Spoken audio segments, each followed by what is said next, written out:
வணக்கம். கார்த்திக் இன்ஜினியரிங் திருவண்ணாமலை. நம்ம oil filter வந்து நிறைய கஸ்டமர் கேட்டிருந்தீங்க. இது நம்ம கொடுத்த ஆயில் ஃபில்டர் தான். நம்ம ஃபுல் யூனிட்டுக்கு வந்திருக்கோம். இது வந்து பார்த்திங்கன்னா சைஸ் 14x14.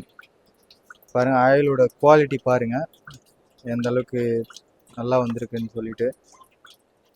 இதோட டெமோ பீஸ் எடுத்து காமிக்கிறேன் உங்களுக்கு. இது 1 HP மோட்ரு, 14x14 ஃபில்ட்ரு. 1 ஹவருக்கு பார்த்திங்கன்னா உங்களுக்கு ஒரு 60 to 80 லிட்டர் வரைக்கும் நம்ம ஃபில்டர் பண்ணி எடுத்துக்கலாம். பாருங்கள், சாம்பிள் பீஸு குவாலிட்டியாக இருக்குது பாருங்கள் ஆயில்.